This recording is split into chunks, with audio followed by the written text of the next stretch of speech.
Welcome to the Big Extraordinary Podcast. I'm your host, Tyrone, and I'm happy to see everyone here tonight. Hopefully you had a good day and you have a good hour coming up because we have an amazing guest. Today, I just want to say thank you for showing up. Okay, I'm Tyrone, as I said. I'm a retired firefighter. I'm a health and wellness motivator. And I'm also, Joetta always say, one of the best high school coaches in the country. I would pat myself on the back because right now, one of my athletes is actually right now in Eugene, Oregon, getting ready to run the Olympic trials. So I guess I made a little step. But right now, we want to go into thanking our sponsor, Surre, Goldberg, and Henry, for allowing us to do this podcast today. SGH Associates Incorporated is one of the leading surety bond agencies located just 30 minutes outside of New York City. Okay, they were founded in 1969.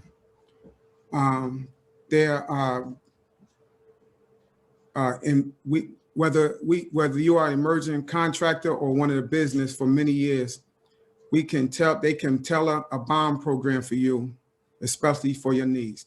So if you want to learn anything else about Surre, Goldberg, and Henry, the information is right on the screen. You can call them, fax them, or go on their website.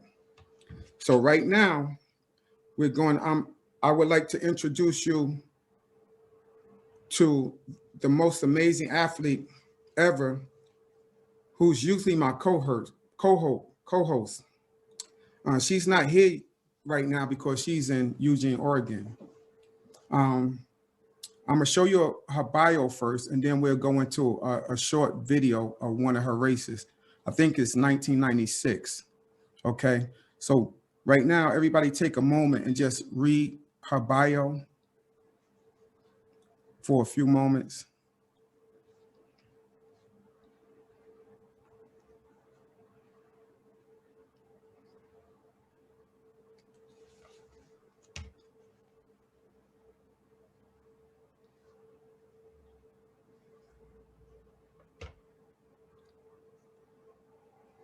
Okay, now we're going to go into the video of the 1996 Olympic trials.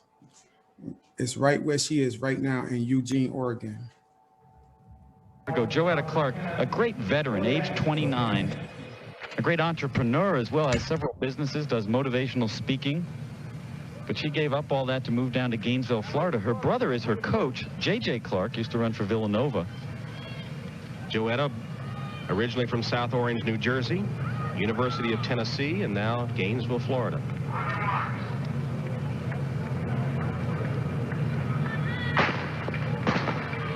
And a false start in the women's 800-meter event. A little unusual to see a false start in an 800-meter race. Well, normally you wouldn't think that anyone would really care that much exactly how their start went, but interestingly enough, Meredith Rainey, who ran very hard in yesterday's semifinal, was asked, why did you do that? Why did you run so hard? She said, I was running for a good lane. Now, normally you hear people talk about that in a 400 meters or 400-meter hurdles, 100 meters. You normally don't hear about that in an 800, but some people, and I will say I was one of them, like to have a good start even in a middle distance race just so they can be in the position they want to be in. Several of the runners who included in that would be Meredith Rainey, have an exact position they want to be in when they come off this first turn. And a clean start this time. And Meredith Rainey in lane 3. Julie Jenkins alongside. Jenkins goes out pretty quickly now. And Elisa Hill running quickly as they get set to break over from the lanes down the backstretch. And it is Elisa Hill who began in lane 6 that leads the pack down the backstretch. Elisa Hill was the silver medalist at the Pan American Games, and in this event, and the gold medalist in the 1,500 meters. Some people were surprised that she chose to run the 800 meters here. She said she thinks she has an equal chance to make the team in both events. And Celeste Halliday over, challenging with Elisa Hill and Julie Jenkins as they come through the home stretch for the first time. Halliday over just missed making the World Championship team a year ago, and she's been running very aggressively in the first 2 rounds. She told me she's not going to let anyone else dictate her race, and she feels her race is to take the lead.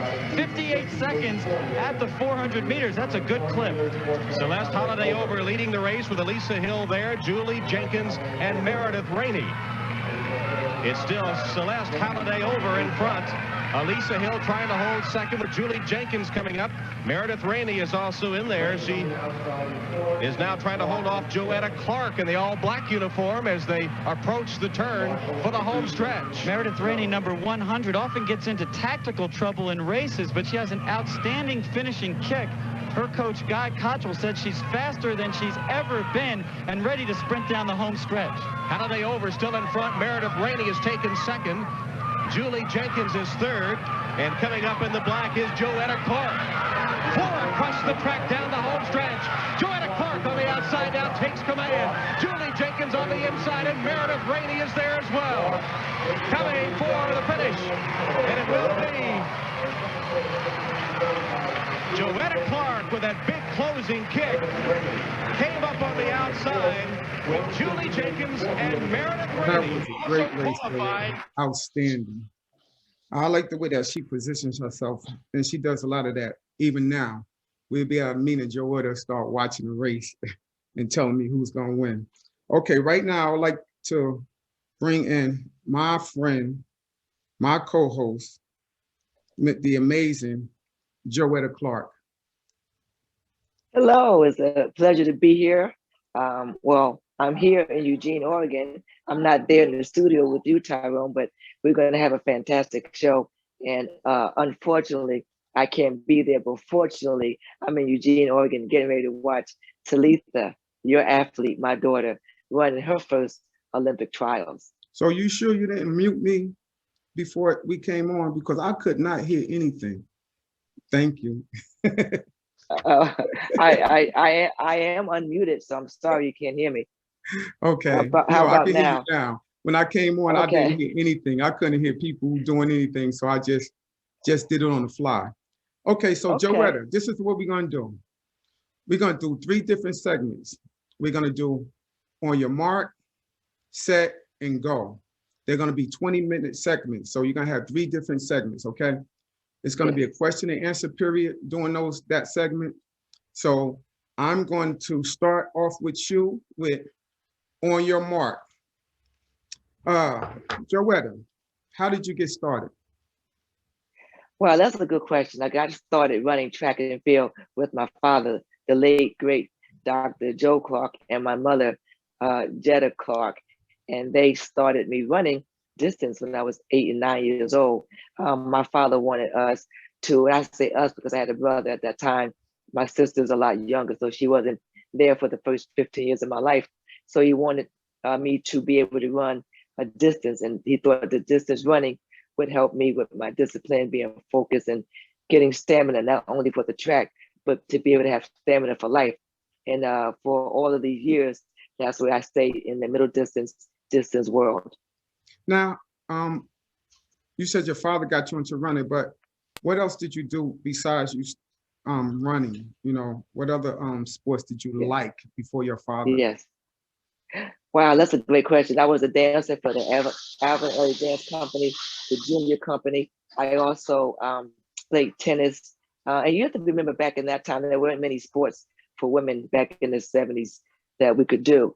So once I got into high school, I pretty much had the option of being a basketball player. And we did have tennis at my school, swim or run track. So I kept with track and field. Okay, nice. Now your brother JJ, did he run also during the time that you started? Yes, my brother JJ, who's now a coach at Stanford, was 2 years younger than me. So whatever I did, he kind of followed along and did it too. So we were the only 2 kids running around town back in that day, up and down the streets and doing distance. And I loved doing that. I didn't, back in those days, we didn't have an option. Your parents told you to do something and we pretty much did it. So my father told me to do it, I did it. And then my mother was always influential, trying to have him ease up on us. But he always kept everything stern and strict. And she would kind of say, Joe, be a little bit easy on him. And he would say, life isn't easy. Go out there and run 4 more miles. Yeah, you used to tell me those stories. we're going to go through this segment with a question and answer segment period also. So if anyone wants to ask Joetta a question, you can either raise your hand and get unmuted, or you can go into the chat. And I see that somebody also already chatted. And we have a question for you, Joetta, Yes. for Dr. Burrows. Can you unmute Dr. Burrows? I didn't have a question. Oh, you were saying hi? Oh, you can't hear me. I can't hear you. I got it. I'm sorry. Hello, Dr. Burrows. Nice to see you. Since I have you on the spot right now, can you ask a question for the amazing Joetta Clark? Oh my goodness. Hello, Joetta. It's so good to see you again. Hi, my friend. Nice to see you as well. Thank you. Oh, Joetta, I know you said your father was behind you running the distance, but how did you feel about it? Well, that's a great question. As a child back in the 60s, we probably came through the same time. We didn't really have any options. Whatever they said, we did. So I felt that it was long, but I knew that I had to do it. And I knew that if my father and mother believed that I could do it, I could do it. So I just went out there and did it. And I did not really know that I would be an Olympian and a champion. I just knew that he said he can do it. He believed in us. And if we didn't do it, the consequences of not doing it were far greater than me doing it. So I figured I would go out there and try. Thank you. So, Joetta, it seemed like it worked out. Yes, it did, Tyrone. It worked out in many ways. Once life is lonely sometimes, and being a distance runner, I was out there alone back in high school. I would run 8, 9, 10 miles. So I was out there for many, many miles alone. So, and it also taught me to be focused and disciplined. So I think what he was trying to do as a person, as a young child, was to instill those discipline and direction and focus in us. And track and field was how he was going to use that to make us good people. And then the athletically, that would come along as I went through the sport. Nice. We have another question from Vic Coulter. Good afternoon. Hey, Vic, how Good are you? afternoon. Okay, and yourself? Great. And hello to you too as well, Joetta. Hi, how are you? All right. And congratulations again on your daughter, her success at the NCAAs this past weekend. And I wish her well at the Olympic trials. Thank you. I have a comment and then a question. And my comment is, for many years in your career, I've yelled at my TV, willing you to the finish line. And I enjoyed watching your success on the track as well as off the track. Thank you. And now my question is, if you could talk a little bit about your transition from each level, from competing in high school, going into college, and then onto the pro circuit, and how was that experience for you? Yes, well, that's a good question, and thanks for your support over the years. That would be a lengthy answer. So what I will say, the transitions were not always smooth, but because I believed in myself, I knew I would find a way to get through it. Going in high school, I was undefeated. Going to college, I'm on a team with someone that was just as good as me at the University of Tennessee. So that was hard, dealing with personalities and coaches' conflicts. But I think that what happened was we all wanted to win. So ultimately, we figured it out. As an open athlete, going through sponsorships and relocating, that was very taxing on me mentally. But because I love the sport, I figured ways out to make sure that I was being healthy, dealing with the environment wherever I was. And what was important that I always said was, wherever you are, be where your feet are. So if my feet were in college at Knoxville, Tennessee, I was there. If they were in Somerset or Hillsborough or New Jersey, I was there. In Newark, New Jersey, I was there. So I was always trying to be where my feet were. And by doing that, I would focus on the task at hand, which was to be the best athlete that I could be. Thank you. Wow. Okay, I have a question, and it's in the chat. It's from Sasha. Sasha. Yes, Sasha. Okay, Joetta, she's saying, I know you have dedicated yourself to mentoring and inspiring other young women.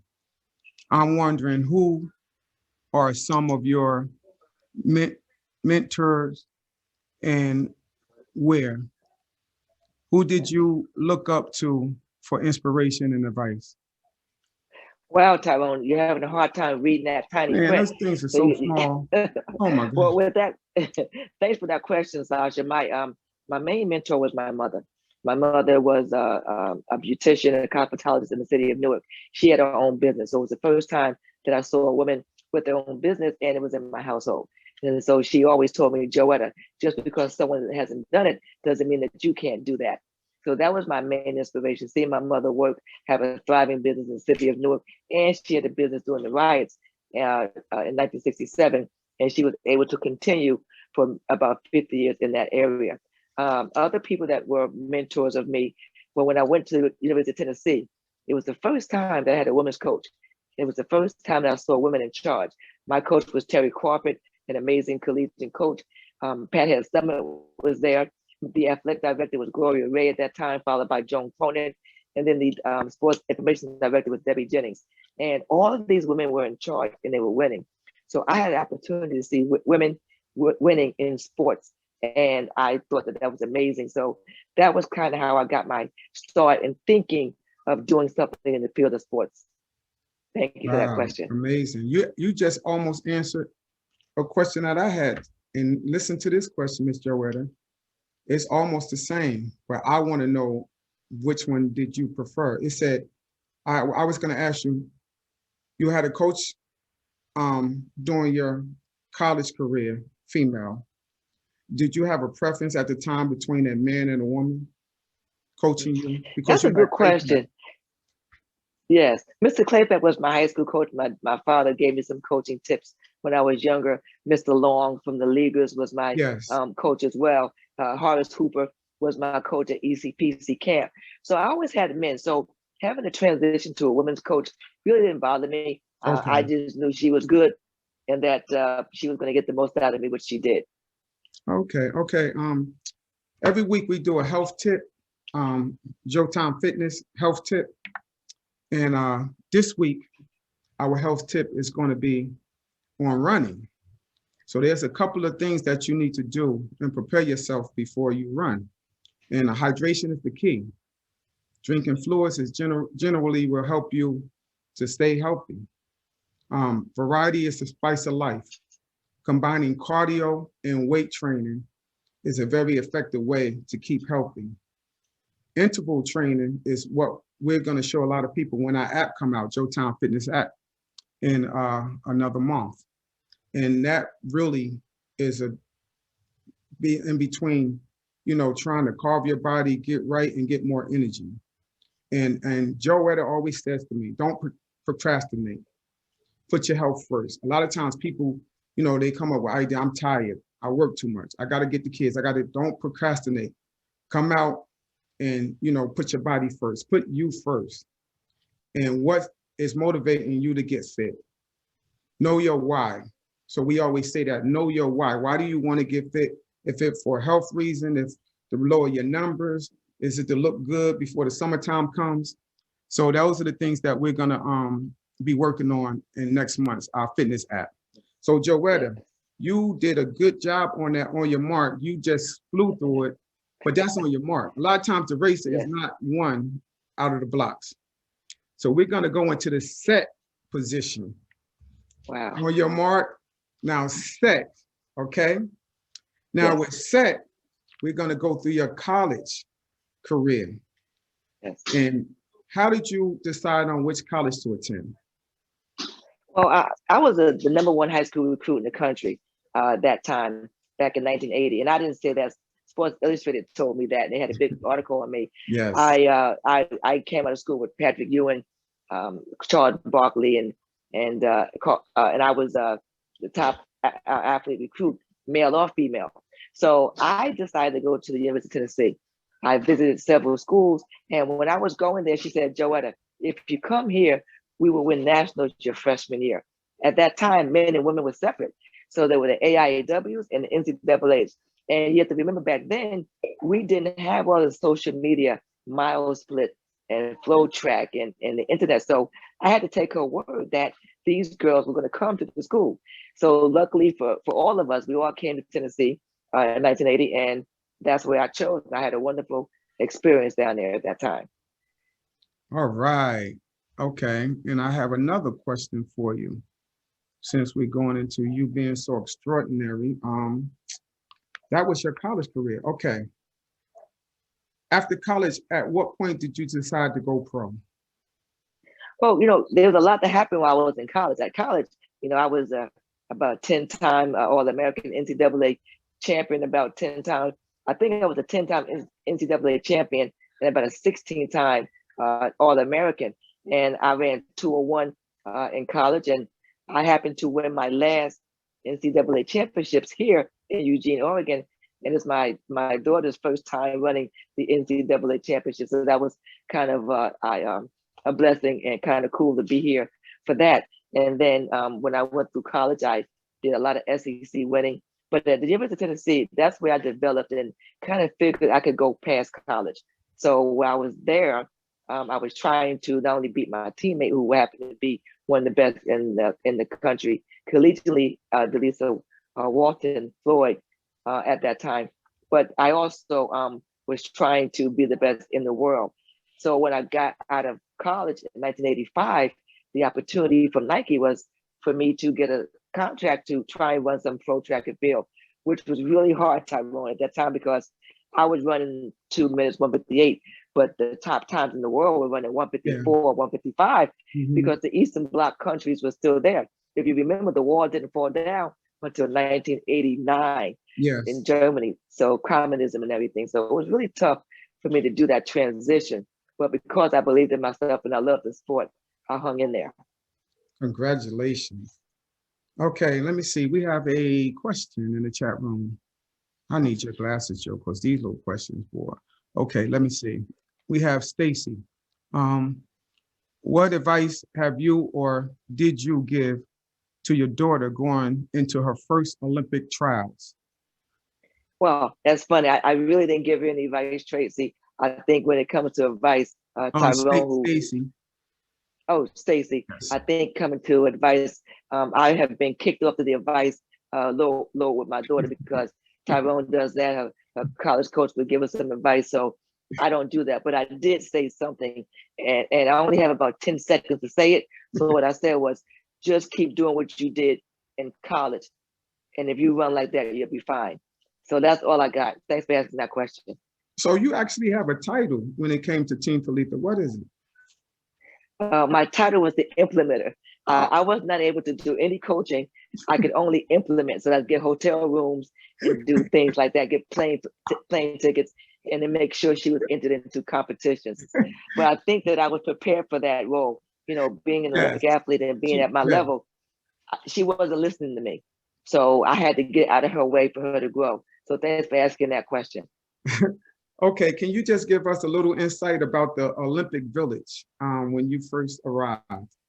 Yeah, so we're going to go to the Olympics now. I know people have their hands raised, so we're going to get to all your questions. But if you go to the Olympic Village, that's an amazing opportunity to be with everyone from all over the world.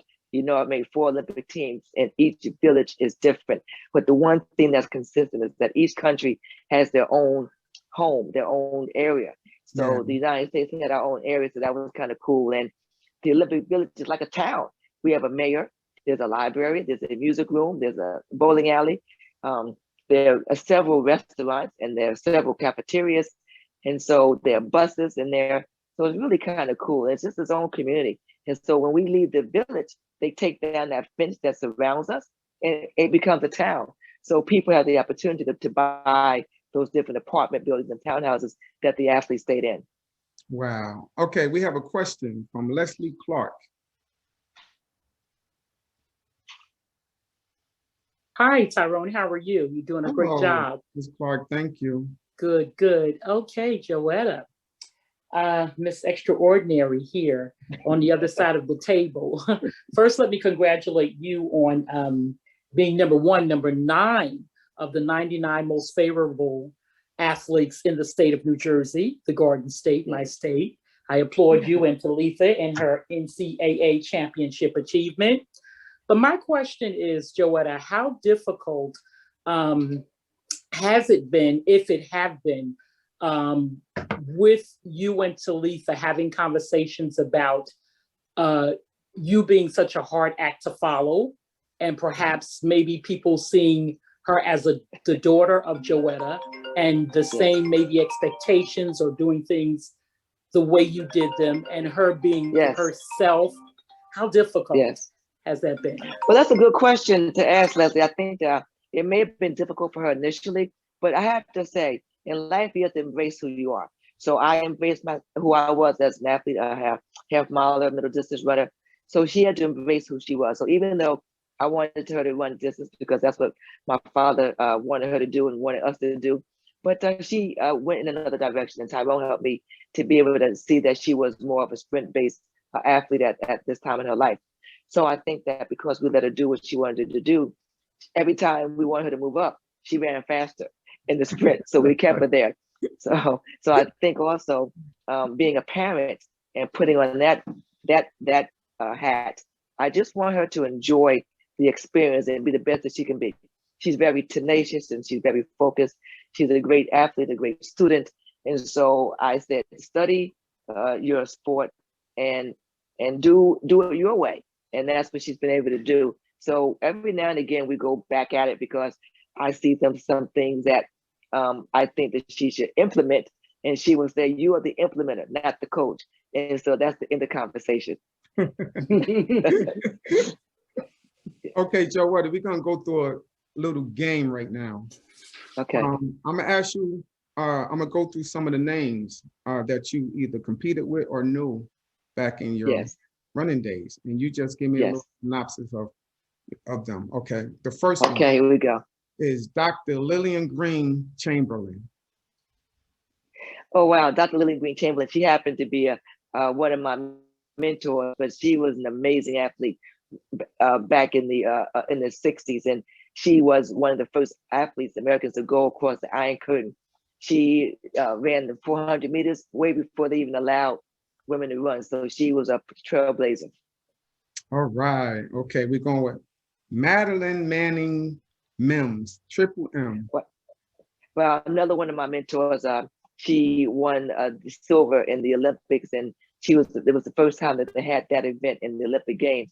So she's definitely the reason why I'm running 800, because she ran 800 in the Olympics back in 72, I think it was. And so because of that, I had the opportunity to run in it in the other years. And if it wasn't for them allowing her to run that event and the other women in 72, I don't know if I would have been able to make the 4 Olympic teams, because it was not a sport. They didn't think women could run more than two laps at that time. So that was great. Okay. We're going with Mary Decker. Mary Decker was someone that everyone talked about because she was on TV a lot and we had the opportunity to see her running. They didn't really show Dr. Lillian and Madeline many members at that time. So Mary Decker was a tough runner, and she hailed from New Jersey as well. So she was someone that I wanted to kind of emulate and couldn't wait to run against her. All right. Okay. Maria Mottola. Wow. Tough, tenacious, amazing. She got the best out of me. I got the best out of her. I remember running against her the very first time and was taken aback at her ability to run strong and fast, at her demeanor. It was something that I had not seen. But for about 15 years, I saw her. Most of it was from behind, but there was some times when I was in front of her and I felt good. How was she? When y'all ever talk after the race over to see, was she friendly? I didn't talk to anybody when I ran. So I didn't talk before the race, after the race, I said nothing. So it wasn't until I retired that I had a conversation with her, but I wasn't compensating. I wasn't warming up. I wasn't cooling down. And if we had Snapchat or Instagram or those things in my day, I definitely would not have followed any of my competitors. Was that in high school, college, and professional? Or high school, college, professional, it didn't matter. I wasn't talking to anybody. I came up behind people like Jan Murrow, Francie LaRue, Johanna Foreman, Robin Campbell, and they weren't talking to me. And so that's what I saw. I think had I come up with the athletes now, everyone's talking, it would be different. But the people who I looked at after, they weren't communicating with me. And my club coach was Fred Thompson from the Adams. And he was like, stay focused, don't get caught up in that conversation. So that's what we did. So I didn't have anything to say, good or bad. My goal as an athlete was to beat you I didn't need to hear about your workouts because you're going to make some workouts up anyway, so that you were not doing. So it was for me to say, maybe high and by, and that's a maybe. Okay, now this one right here, I want to hear a little bit about her. Anna Carot. Anna Carot. Anna Carot was from Cuba, and it was amazing to see her run. She was a 4x800 specialist, and I was behind her a lot of times. I think I might have beaten her once, but most of the times I was behind. She ran 155, 154 even at 800 meters. So that was amazing to be in those races from behind. But once, a couple of times I would be with her at 158. And I happened to see her in Cuba about 4 years ago. And when I saw her in Cuba, it was amazing because my daughter was with me, and Talitha's fluent in Spanish. And she had an opportunity to talk to my daughter. And the first thing she said to my daughter in Spanish was, she had chicken legs, but she was tough. Wow. Okay, Joetta, that's about it with the question and answer period for me with your competitors. I'm going to go into the chat and find someone with a question. Adrian Hughes, Joetta, he. What is the one question that you always want to ask during interviews that is never asked? That's what Adrian is asking you. What's the one question I want someone to ask me during the interview? What is the one question that you would like someone to ask you that is never asked? And you just answered it for me. You was looking at I don't really have a question. Whatever they ask, they ask. I don't really leave an interview thinking they should have asked me this. I think whatever they ask. I think sometimes maybe if I had more time for a show, we can go into the ins and outs of the financial business part of track and field and how I was able to make a living out of it. But that would be a whole hour show. Okay. So that would probably be a question to try to explain how you go from being an amateur to being a professional, having Nike as my sponsor, Ray-Bans as my sponsor, Foot Locker as my sponsor, Power Bar as my sponsor. So that was pretty detailed, but it didn't happen overnight. Okay. So I have another question for you. And okay, how did you decide to let your brother JJ become your coach after you turned pro? What made you decide to pick JJ? Yeah, that's a good question. I know a lot of people have their hands up, and so we're going to get to you if we can. But I think that as JJ being my coach was a natural transition because he knew me after I left out of college. The coach that I had, Terry, went down to Texas it was natural for me just to go to be with him and Mr. Claypack back to my roots, and that's what I did. So at that time, he was a beginning coach, and he was learning a lot. And I think that now his greatness as a middle distance coach came up on my heels because he was experimenting with me. And I think now, after all these years, he kind of has it right. But it was a natural transition. He would have my best interest at heart, and I feel comfortable with him.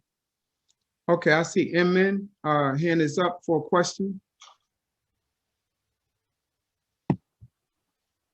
Hello, I was just wanting to know, I first want to congratulate you for being such an amazing role model to women in sports business and as mentors and life coaches and everything that you do. I just wanted to know from the perspective of your parents, what qualities did you use from your father and your mother separately to compete, and you also still use to be successful now in what you do? Well, thank you very much for that question. I don't know where that picture is, but it looks really cool. I wish I was there. But what I used from my parents was basically, you don't make excuses.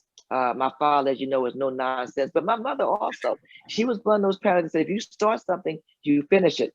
So a lot of parents now that the kids get into this, they keep switching. They would know, if you start it, you finish it to the best of your ability.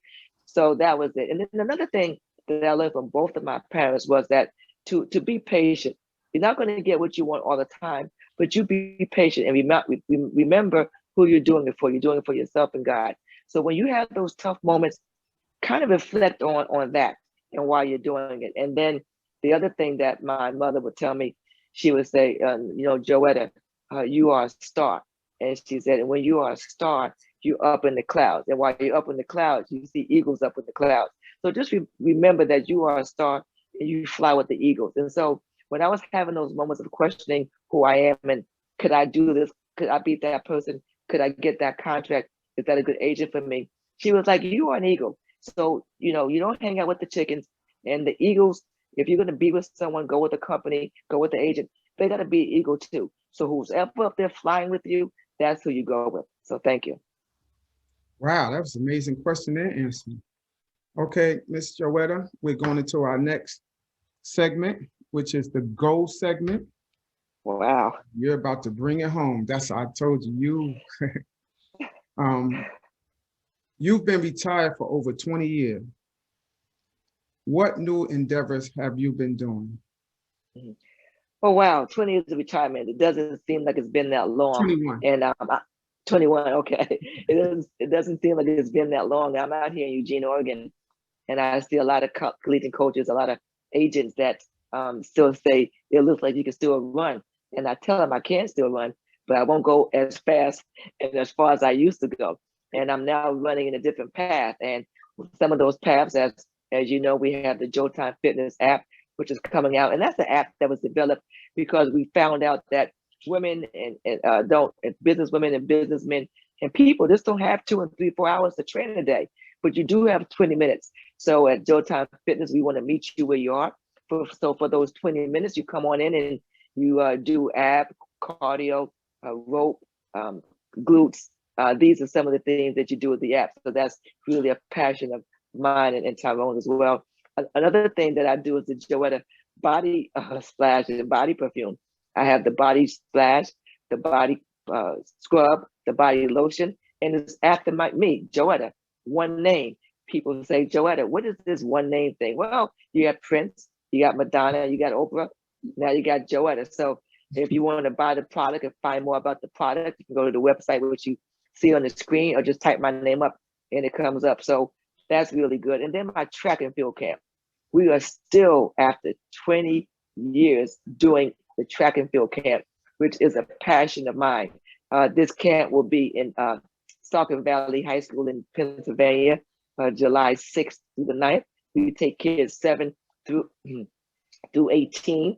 And at this camp, I have an amazing staff. Tyrone will be there, James and Andre and Janine, and we just are going to have an amazing time. And we have some wonderful sponsors who make this team affordable. It's about a team, you know, and I have a big team. No, I have a small team, but we have big vision and big dreams. So this track and field camp, we've had some amazing kids come through the camp, starting with my daughter, Talitha Diggs. We have Anon Bridges, who was at the NCAAs. We've had Olivia Baker come to the camp. We've had Miles Marshall come to the camp. Sydney McLaughlin was a camper with her siblings, and everyone knows Sydney, who's now a world great athlete and will probably be an Olympian this weekend. Oh, thank you, Joetta. Okay. We're going to go into passing this baton for a minute because I forgot to pass it to you. And you see what's on there? The pin relays. So right now I see you and your daughter. You've done an amazing job over the 20-year span of running. And I see you passing that baton to your daughter. And has she received it in a way that you could ever expect, or was it a little bit better? Yeah. Well, I think when you pass the baton on to someone, what you're just trying to tell them to do is that my work here is done, and now it's time for you to continue the legacy.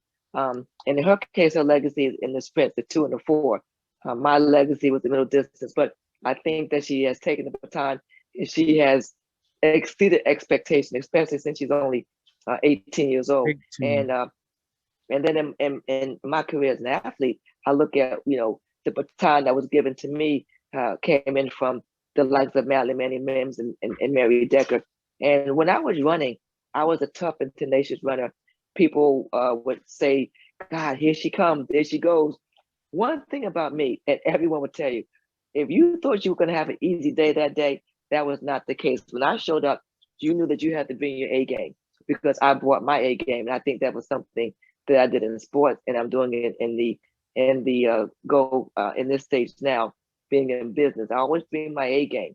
And when you do that, you have to always say the A game may not work. When you're running 800 meters or any event, you have a plan.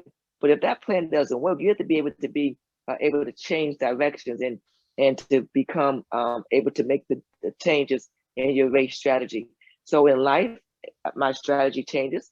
I have a plan, but the strategy changes. In business, the strategy changes. And so there's nothing wrong with change. You have to embrace change, but also and always being your authentic self. So as an athlete, I brought what it was that I had: tenacious, being disciplined. I trained, I was ready, I was prepared.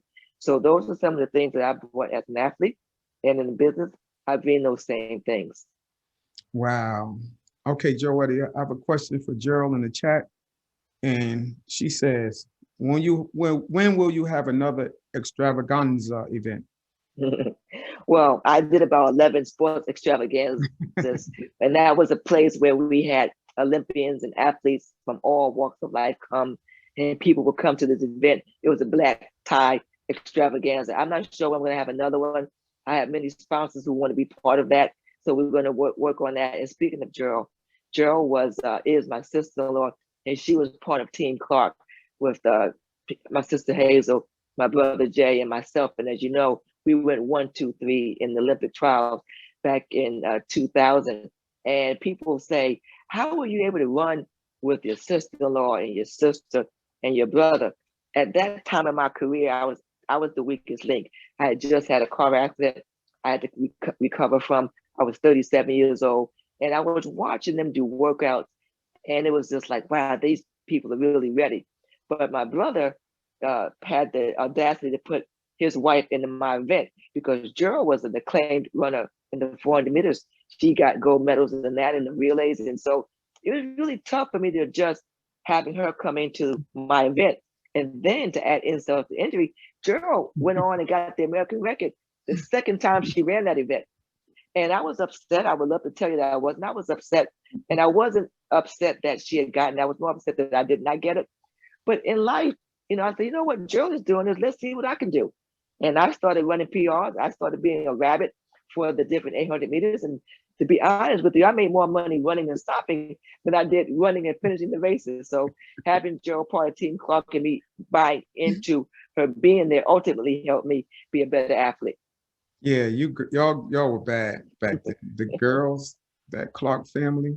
Okay, we have another question from, who is this? Okay, Kyle Griggs. Oh, she says, Joetta, is there anything in your box of events that you would have done differently? Yes. Well, I don't know if she means as an athlete what I've done differently. I think if that's the question, as athletically, what I would have done differently, I probably think that I would have believed in myself a little bit more. I think because the athletes were running so fast, especially in the 80s when drugs was such a prevalence, and especially in the Eastern Bloc countries. I think if I would have believed in myself a little bit more, it wasn't until 1992 that I finally told my brother. He would say, sit behind them and run off of them. And I had to say to him, I am them. So that mindset had to shift. So I think if I would have just believed that I was them earlier, I would have run faster as opposed to saying, hey, just get in here and try and get a good time. No, I'm them. Let me run like that instead of running behind them. So I think the last 8 or so years of my career, you saw a difference in my running because now I'm believing that I am them and not I'm just in the race hanging out with them. Yes. That's a good question. Thank you. That was a great question. Last year, the pandemic hit and games were postponed. So some people really elevated their game to reaching this point of qualifying, and some people got hurt up until this point. In the 800 meters, there are a lot of up and coming young athletes. Yeah. Who do you see advancing in the final in the 800 meters? Yes, well, that's a good question. And I think you know, I don't want to say who I think will No, make it's the just team your yet. opinion. Yes, I understand that. Yeah. I think that it's always open. But if I look at someone that is running heads and heels above everybody right now, and from the 400 to the 800, I think a thing move would be that person. But she hasn't really run with the open athletes yet. But if I'm just going by what she's done up to this point, I would think if she's able to have a nice, clean race, she'll be somebody that should be on the podium at the end. Yeah, thanks. Yeah. Okay, let me see. We have one more question for you. This is from. Oh. Yes, I'm listening. Only one more question? Oh my gosh, I No. thought I had have more to questions. do one at a time because these questions, they're filling this question part Okay. up. We have, Yeah. I think it's L surgeon or I surgeon. Question for Yeah. Joetta. Besides your great genes, what was your secret to running for so many years and staying injury-free? And what role did nutrition play? Oh, good question. Great genes, that is important, but I trained hard. And I think that I was able to remain healthy. You have to remember, however, I did a lot of LSD, and that's not the drug. That's long, slow distance. And I did that on cement. So my body wasn't accustomed to these altitudes that you have now in the pool workouts. I was on the roads 90% of my time. So my body was able to sustain that. I did lift weights at the time, but we didn't have Olympic lifting. We did it was called a universal, and Yes. there were the one machine that had different exercises around it. So I did that. So as far as swimming, we weren't swimming. As far as rest, I didn't really get rest. So I really don't know how I was able to stay injury-free for over 25 years, which it was in itself unheard of. Most athletes don't go that long, and definitely don't go that long not missing a season, which I was able to do. Even with my car accident in 1998, I was able to come back in 99 and still have a season. So that's what I would think. God, great genes, and training well. And as I got older, however, I did start resting more. But for the first 15 years or so of my career, it wasn't like that. Maybe 12 years of my career wasn't like that. Yeah, that's what I was always trying to figure out. Like when you ran at an early age, 8, 9, 10, for fun. Yes. Then you got into the swing of things in high school, in which Yes. nobody ran with you and you pretty much ran by yourself. But then you go into college and see like every meet is a championship. And then you Right. said, you know what, college is over, but I'm gonna go pro. And then after that, every meet was a championship. So to run that hard, that long, kudos to you, because Thank you. it's a lot of people that their body can't hold up. It's just too much running. Yeah. I think that in my career, I ran, my best was 157.84, and I ran a plethora of 158s. I was the only woman to have broken 2 minutes. I think it was maybe 18 years in a row. So that was something I was able to do. I made 7 world championship teams. The first 2 of them were every 4 years. Now the world championships are every 2 years. Yes. So my first team I made, and then I had to wait 4 more years for the next one. And then after that, they were every 2 years. And I made my last world championship team in 1999. I got a world championship medal indoors, bronze, and I got a gold medal on one of the relays. So my career was long. It was exciting. I met wonderful people. I traveled all over the world. I was over in Monte Carlo with Prince Rainier. I was in Germany. I was in Oslo. I was in Spain. I was in Paris. I was in Italy. It was just an amazing career. And I did all this traveling for free. But there was a price that I had to pay. And that price was training, not being around my friends a lot, and then also being away from home a lot. So that was a price to pay, but Yeah. I would not change it. I love my life. I love my career. I was someone that really fought for every inch of the way. I was someone that fought for women, fought for Black women, fought for people in middle distances. Whenever someone would say, Joetta, you don't have the Fifth Avenue look, because I was dark skinned, and they would pick someone that was lighter over me. That really infuriated me. So I would run faster, and then is that fast enough? And they would say no. And then I go, oh, it's not about the running piece. So I would go in and say, what is it about? And I would really go in and have a candid conversation. I need to be on these ad campaigns. Why not use me? There are different looks out there. So I think I was fighting for something that you see Serena Williams still fighting for now. Simone Biles still fighting for now. And I think Moo will have to fight for it as she moves forward. But at least they're open for that conversation. When I was having it back in the 80s and 90s, they weren't really open for that conversation. So every ad, every commercial, everything you saw me on was a fight, was a struggle. But because my parents, put that inside of me, I wasn't going to back down. And it wasn't so much for me, but maybe for my daughter who's coming through now, or maybe for someone like a thing or these other women that are coming up now who would be told, you don't have the Fifth Avenue look. What is that look? The look is whatever the public, you put in front of the public. So let's start being transparent with our conversations and making sure that you are putting people out there regardless of a certain look that you want to put in the box of having. Thank you, Miss Joetta. Okay, we have a question for Carla Lee. Yeah. Oh, you found. Thanks, Tyrone. You saw me. Yes. Hey, Joetta. I know. I've been sending you questions. First of all, Joetta, congratulations being number 9. Congratulations to Letha. I'm watching the trial, so I'm looking forward to watching her go across that line. I'm impressed. Like I tell you all the time, I always learn something about you when I come on these calls. I didn't even know you were dancing for Alvin Ailey, so that surprised me too. Because I remember going to those shows. But one thing, I listen to you, and I've been listening to these sessions for the past week. Your drive. How do you keep that consistent? And when you see the people out there now, and you see the drive is different in the athletes today, right? But you think about your drive is still moving forward with all your endeavors. How do you keep it consistent? And what keeps you going?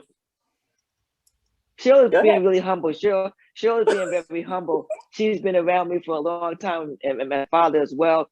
My father's married to her mother, so she's seen a lot of stuff. And Cheryl has a doctorate degree, so she's just got one recently. So she still has the drive. And I think the one connective point is that if better is possible, then good is not enough.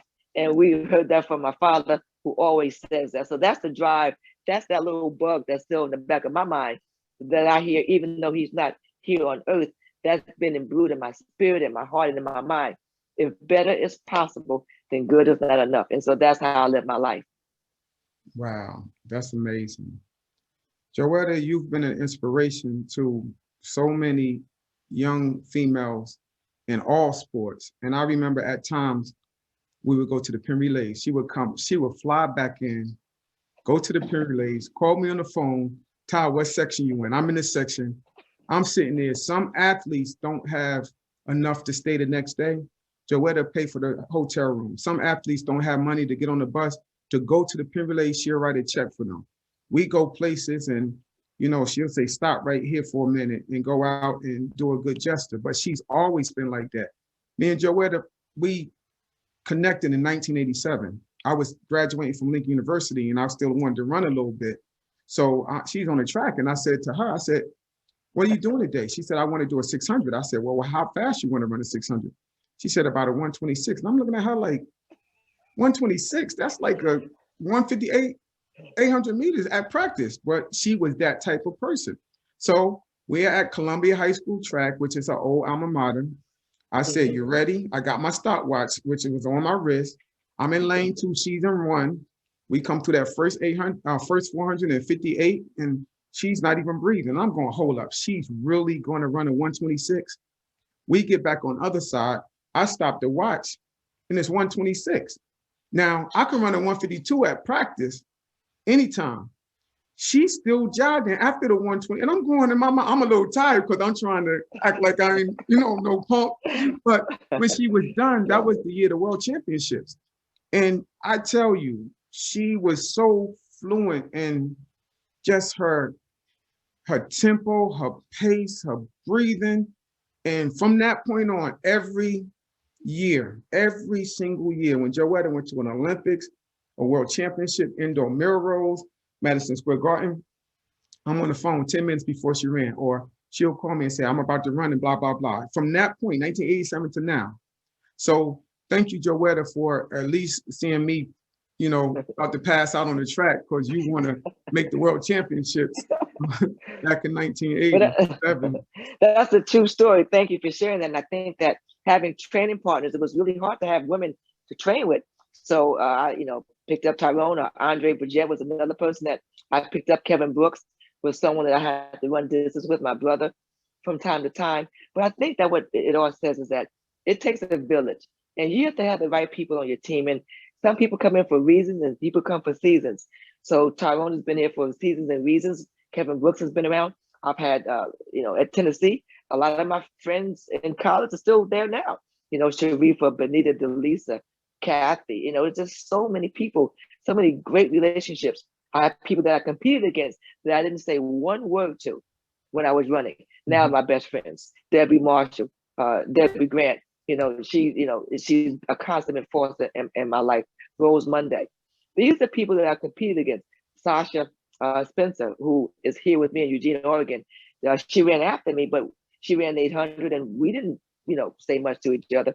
So I think that when you're going through life, track and field is a close-knit family. Yes. And I learned so much from the sport as an athlete, as a businesswoman. But the one thing that I've learned is that in life, you're going to go through challenges, you're going to go through ups and downs. But I have a passion for track and field. I have a passion. It's something that I was born to do. And to whom much is given, much is required.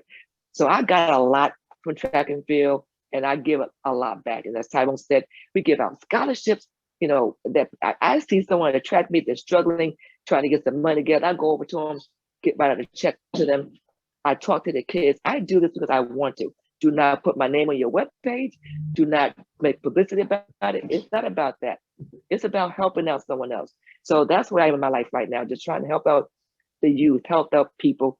And I'm just really blessed that I had an opportunity to run for over 25 years at such a high level, represent this wonderful country over in many countries. And when I see people now at these different meets, they say, it's nice seeing you, but they shifted to my daughter. So that makes my heart beat. And as my dad says, palpitate with glee, seeing that my daughter is now on the stage and she's in her own lane. She has the baton. She's confident, she's cool, she's collected, and she knows what she wants to do. So the apple doesn't fall far from the tree. So hopefully that some of the things that I did and some of the things that I told her growing up, it still stays in her spirit this week as she runs the 400 and try to make her first Olympic team. Oh my God, time flies by. That one right there is a super duper duper star. So we're about to come to an end with the Be Extraordinary podcast, and my good friend in Eugene, Oregon. I'll see you there tomorrow, with my special stopwatch. Joetta, I put my stopwatch over here, and it's the stopwatch that I trained Talitha for 4 years with. So Joetta said, well, what are you going to time the segments with? I said, don't worry about all that. That stopwatch has to be on the thing over here. Okay, Joetta, I want to just thank you for letting us get up close and personal with you. It's been a great hour, missing you much. And I'm going to just piggyback off of what Joetta usually says, because I don't have a lot of quotes. So this is what she says when we're about to end. It doesn't matter what road you take, but what you become along the way. And that's a true statement, because a lot of people they get tired. People get tired, they get kind of sidetracked, and they don't want to get to the end. So a lot of times with us as trying to be, mentors and having an ear to listen to what people need, we want to get you past that finish line. So right now, because I gave Joetta this Pin Relay Baton 2011, I'm going to take it back. And Joetta's going to tell you who our special guest will be next week. Well, thank you, Tyrone. You did an amazing job. So thank you. Thank you for the questions that were asked of me, and those that didn't get through. You could always email us at jotymefitness@gmail.com. And next week, we have an amazing person that will be on. His name is Bashan Batman Johnson. He is a 400-meter specialist, hurdle specialist, 400-meter hurdle specialist.